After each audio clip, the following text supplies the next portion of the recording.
प्रातः स्मरणीय परम पूज्य रसिक पीठाधीश्वर महामंडलेश्वर महान श्री जन्मेजय शरण जी महाराज, हमारे परम विद्वान जगत गुरु श्री रामानुजाचार्य व्यासपीठ पर विराजमान श्री स्वामी डॉक्टर राघवाचार्य जी महाराज, श्री डॉक्टर गणपत पीठाधीश्वर लाल बाबा जी, संतोष शरण जी महाराज, योगीराज जी, श्री बागेश शरण जी महाराज, सनातनी जी महाराज, अवधेश शरण जी, सभी पूज्य चरण। बड़ी यात्राएं हो रही थी और ये सौभाग्य ही था आने जैसा, तो समय बचे ही नहीं रहे जाने। एकाएक किशोरी जी की कृपा हो गई तो दर्शन करने हम भी आ गए। बोलने जैसा कुछ नहीं है, बोल तो महाराज जी रहे हैं। आज विश्राम दिवस है, रावण वध होगा, ऐसा दर्शन आप 9 दिन से कर रहे हैं।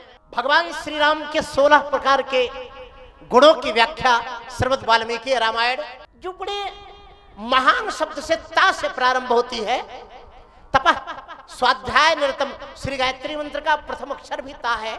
विद्वानों ने जैसा कहा कि गायत्री मंत्र के 24 अक्षरों पर 24,000 श्लोक, और बड़ी विचित्र बात है कि हमारे भगवान शंकर की कथा में भी 24,000 श्लोक है। ब्रह्मम पादमम वैष्णवम च शैवम, शिव पुराण में भी 24,000 श्लोक है, एक दूसरे के पूरक हैं। तो तपः स्वाध्याय निरतम तपस्वी वाक्विदाम्बरम नारदम परिपप्रक्ष वाल्मीकि मनुपंगव। तो जो पूछा था 16 प्रकार के गुणों के बारे में, गुणवान कौन है, वीरवान कौन है, धर्मज्ञ कौन है, कृतज्ञ कौन है, चरित्रवान कौन है, समस्त प्राणियों के कल्याण में लगा रहने वाला कौन है, आत्मज्ञानी कौन है, देखने में सुंदर कौन है, और युद्ध भूमि में कुपित हो जाने पर साक्षात इंद्र भी समरांगण से पीठ दिखाकर चले जाएं। ये तो बात है। एक छंद याद आ रहा है, राम जी बड़े दानी थे और सारा दान राम ने जगत को दिया, लेकिन 2 दान बचा लिया। 2 चीजें श्री राम ने बता लिया। दरस सुख दीने प्रभु मनु सत रूपा, कहूं बड़ा सुंदर छंद है कि दरस सुख दीने प्रभु मनु सत रूपा, कहूं अपरस सुख दीने मुनि पत्नी बेचारी को, और शिशु सुख दीने कौशलपुर वासिन कहूं, और पत्नी सुख दीने मिथिलेश की दुलारी को, कि पुत्र सुख दीने मित्र सुख दीने कपिराज सुग्रीव कहूं, और पुत्र सुख दीने अंजनेय ब्रह्मचारी को। ये तो दिया वाला है, और क्या नहीं दिया? सर्वदान दीने पर दान दो न दीने राम, एक तो शत्रु को न पीठ और ना तो डीठ पर नारी को। शत्रु को पीठ नहीं दिखाया, पर स्त्री को आंख नहीं दिखाया, और भगवान श्री राम ने संदेश दिया है जगत में, ये 2 चीजें सबको बचा कर रखनी चाहिए। तो कौन सा ऐसा महान योद्धा है? पहली बात तो कुपित नहीं होता, जितक क्रोध हो, बल होते हुए भी जितक क्रोध होना, ये बहुत बड़े संयम की बात है। और यदि क्रोधित हो गया तो साक्षात इंद्र भी चले जाते हैं, पलायन कर जाते हैं। आज अंतिम दिन की कथा है। भगवती श्री सीता अग्नि से बाहर निकलती हैं। ऐसी महान नारी, ऐसी महान शक्ति, जिसके पैर लगते ही कंकड़ मुलायम हो गए थे। जोर से बोलो सीता मैया की। आहा, बड़े दुलार से, बड़े स्नेह से महाराज जी सहित सब किशोरी जी, बोलो श्री किशोरी अम्बा की। हैं तो किशोरी जी 2 मिनट में बाणी विराम जराओ, लेकिन जहां जहां पैर रखती है ना, कंकड़ रुई की बत्ती बन जाती है। जहां जहां पैर रखती हैं कांटे मलाई हो जाते हैं। श्रीमद् वाल्मीकि रामायण में ललकार कर भगवती सीता बोली थी, आपके पिता तो तपस्वी है ही है, लेकिन दशरथ जी महाराज की तपस्वियों में कम।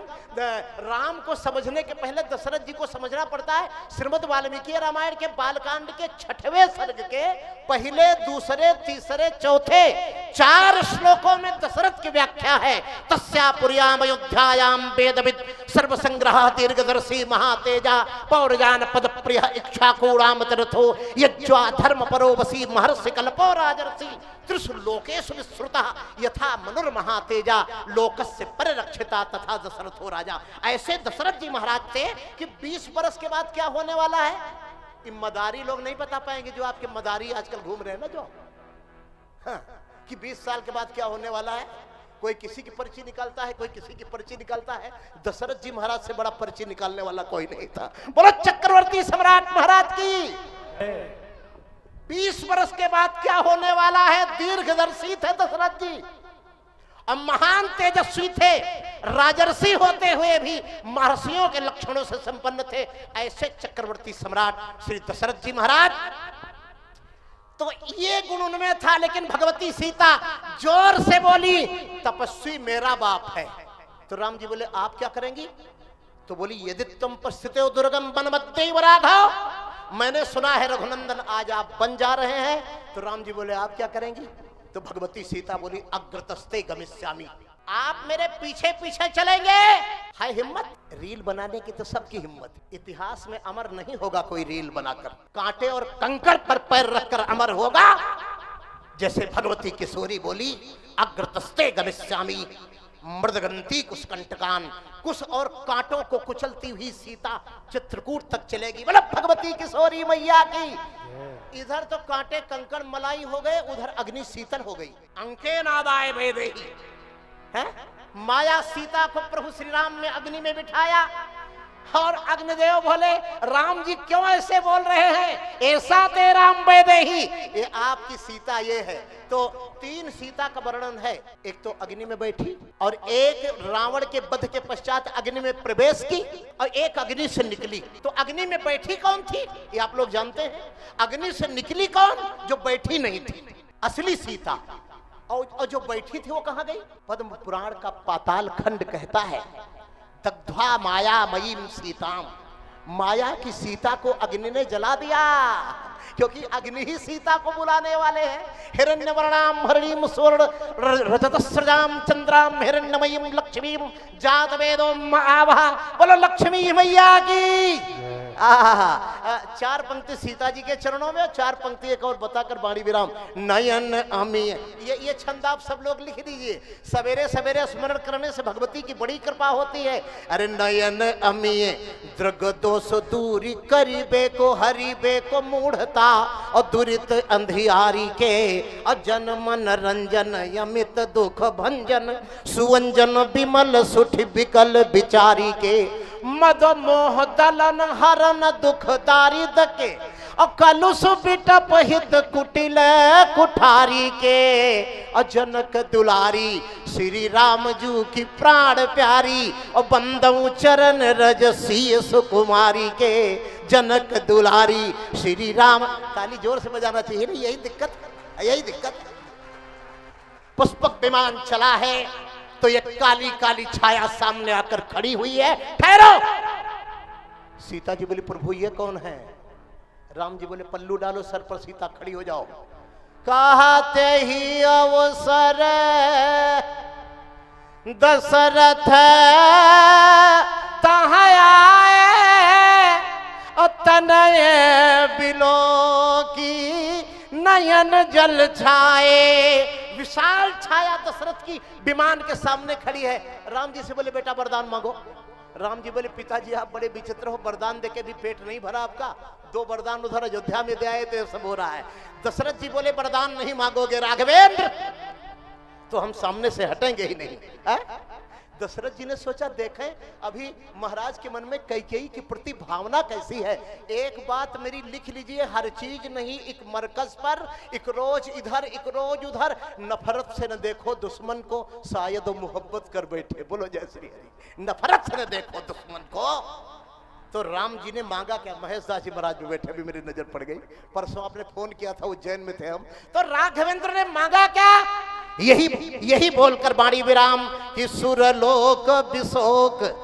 विमान चला जा रहा था श्री अवध की तरफ, और राघवेंद्र खड़े होकर के बोल रहे कि सुरलोक विशोक और बसे तुम हो यह लोक विशोक प्रभु कर दो, और कवि भैरव राघव के सर पे कर कंज कृपा करके धर दो, और नत हो कर रो कर राम कहे वरदायक हो कर ये वर दो।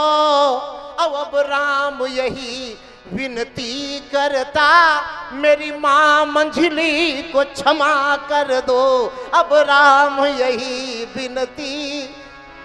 पिताजी बहुत रोए थे आप। मेरे मरने के बाद पापिनी कैकेयी को मेरे कलेवर में हाथ नहीं लगाने देना, और मेरी मृत्यु के पश्चात जिसका पुत्र ननिहाल से आता है, राम के वनगमन का यदि उसे कष्ट नहीं है और अपने राज्य प्राप्ति की यदि उसे प्रसन्नता है, तो मेरी चिता में भरत को अग्निदान न देने देना। आप पिताजी बहुत रोए थे, और आपके बड़े बेटे का निवेदन है कि मेरी मंझली माँ को क्षमा कर दो, यही वरदान मांगता हूँ। सर झुका लिया राम जी ने। दशरथ जी बोले क्षमा किया तभी तो तुम राम हो। ऐसा कहकर स्वर्ग से धार गए। महाराज जी का आशीर्वाद मिला था, आदेश हुआ था। यात्राएं बहुत थी, आपको मैं थका लग भी रहा हूँ, और लेकिन फिर भी हाजिरी देना आवश्यक था किशोरी जी के चरणों में। स्वामी जी महाराज के मुखारबिंद से आपने इतने दिनों तक कथा सुनी, और आज इस विश्राम दिवस की बेला में सुनेंगे। आप सब बड़े भाग्यशाली हैं। इन्हीं शब्दों के साथ साथ वाणी विराम देते हुए ओम शांति, ओम शांति, ओम शांति।